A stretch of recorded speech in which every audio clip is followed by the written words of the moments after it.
ng nanonood sa Kalibo Cable TV. Ako po si Archie Hilario. Balitubong Oriental Mindoro po ako. Anak po ako ng mga magsasaka. Ang nanay ko po ay magsasaka. Ang tatay ko po ay isa ring magsasaka. Pangarap ko noon, bata pa ako, maging isang radio broadcaster. Yun po ang isa sa mga pangarap ko kasi napakahilig ko pong makinig ng radyo nung sa panahon ng ako po ay bata pa.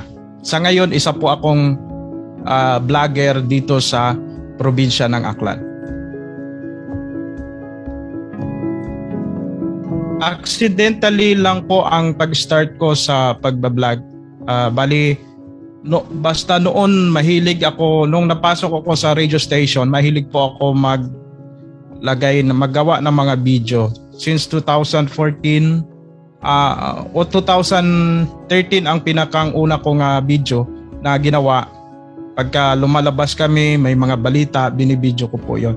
Yun ang una kong mga ginagawa. Ang gusto ko lang kasi noon na sa mga huling araw may mabalikan yung mga tao dito sa probinsya ng Aklan. May makita sila ng mga video na, uy, eto pala yung nangyari noong taong ganito. Ganun lang yung purpose ko noong una.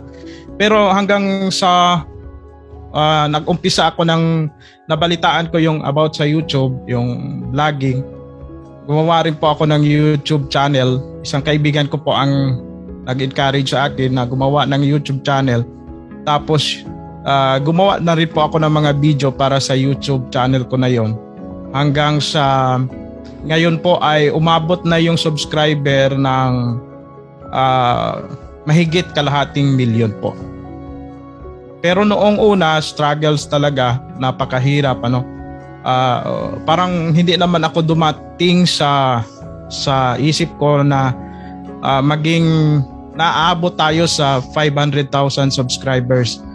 Kasi ang iniisip ko nga lang po noon, pag tumanda ako, may balikan din po ako na mga video sa naging karanasan ko sa pagiging broadcaster. At yung mga tao din, malalaman din nila yung mga balita sa mga nakaraan.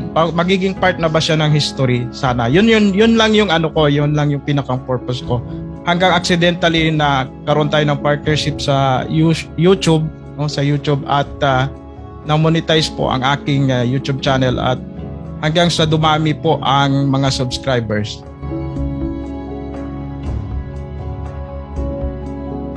Yung mga tinutulungan natin ay yung mga least fortunate talaga ng mga kababayan, yung talagang nangangailangan ng tulong.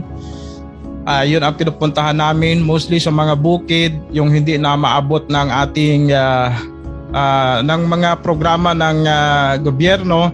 Tumutulong tayo sa government para mapuntahan yung mga tao na yan na mga talagang sa tingin natin nangangailangan ng tulong.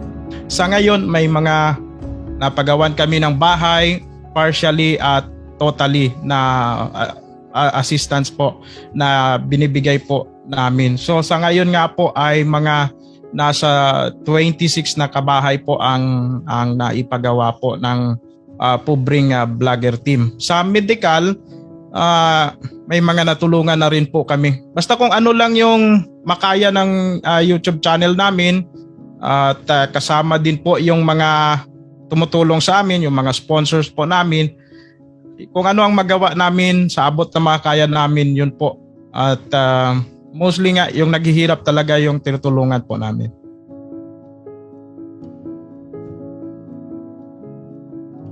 Mula pa naman kasi noong nag-uumpisa pa lang ako mag-vlog, marami na rin ang nagtangka na sirain tayo para hindi tayo umangat. Marami kaming pinagdaanan, po. Kaya halos na sanay na rin kami na kung ano yung ang pinaninindigan ko lang ngayon, kung ano ang tama, yun ang gagawin natin. Kasi wala namang magagawa yung mga taong gusto tayong ibagsak. Nandiyan ang Panginoon, sinamahan tayo sa journey na to, kasama ng Team Pobreng Vlogger. Sa lahat ng mga patuloy na sumisira sa amin o okay lang yung mga criticism na o mga opinion na ikagaganda ng ating programa. Pero yung mga may tao talagang naninira, ang masasabi ko, bahala kayo dyan. At basta kami, tuloy lang kami sa pagtulong sa mga tao. At yung mga taong natutulungan po namin, yun po ang makapagsabi kung ano po ang aming ginawa sa buhay nila. At sa mga na sumisira sa atin, sa halip na manira kayo sa kapwa ninyo, itry lang kaya ninyo kaya na tumulong din sa inyong kapwa para malaman ninyo kung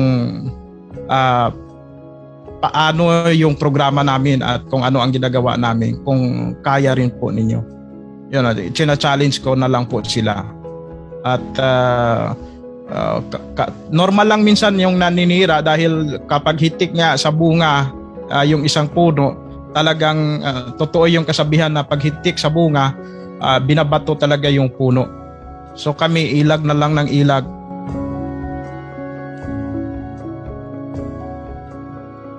Yung sa mga gusto ring maging vlogger dito sa probinsya ng Aklan, ang masasabi ko lang, dapat consistent tayo sa ginagawa natin para maabot natin yung pangarap natin. Yung goal ninyo, diretso lang, parang tumitingin ka ba sa hinaharap.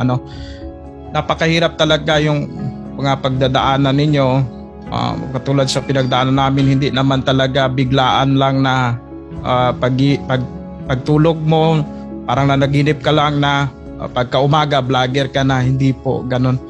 So sa mga aspiring vlogger, kunting tiis lang at sakripisyo. Buhos ninyo yung panahon ninyo sa paggawa ng mga materials ninyo, mga video ninyo, at huwag kayong susuko.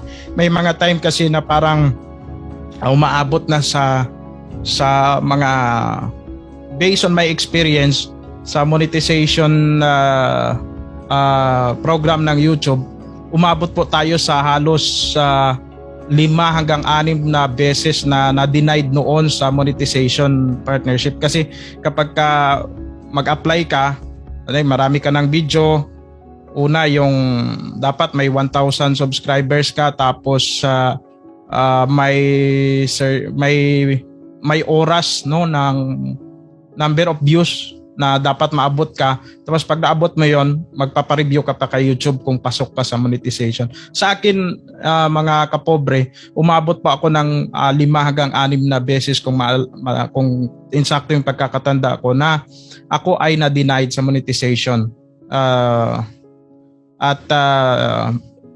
Pumasok na rin sa punto na nung ika-5, hindi na ako hindi na ako nag-reapply. Kasi after mo ma-denied, 30 days ka pa bago ka ulit makapag-apply. So nangyari sa akin, nahinaan na rin po ako ng loob nung mga time na yon. Tapos tumigil na ako sa pag-reapply pero pinagpatuloy ko po ang paggawa ng mga vlog, yung mga video. Tapos isang beses, sila na yung nag-email sa akin ulit na mag-reapply. At pag-email ko pag-reapply ko, pasok na po ako. Yun yung pinakang masarap sa pakiramdam. Kaya wag tayong susuko kung anong ginagawa natin, i-enjoy lang natin. Wag i-pressure ang sarili, kasi mahirap 'yon, parang nagkakaroon ka ng parang pinoproblema mo na talaga yung paano ka makapasok dito sa pagiging vlogger. Mahirap yun, Dapat parang sa una, i-enjoy mo lang ang sarili mo kung ano yung kaya mo. Pero gawin mo yung mga video mo. Huwag kang susuko. Darating ang araw na makakapasok ka rin. At saka pag nakapasok ka na, hindi yun ang hulugan na okay na ang lahat.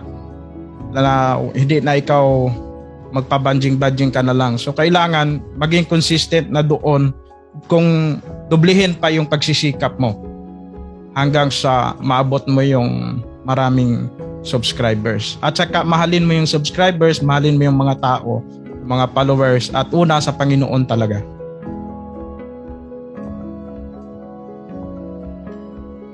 Kami po ay may YouTube channel na Archie Hilario Pubring Vlogger sa YouTube. Ganon din po sa Facebook, pareho rin po ang pangalan. Sana po suportahan po ninyo kami dahil ang nagawa namin hindi lamang po sa aming sarili, kundi para din po sa ating mga kababayan. Kaya maraming salamat po sa inyong panunood, sa lahat po ng mga nagtiwala sa amin, sa mga supporters po namin, sa mga sponsors po namin.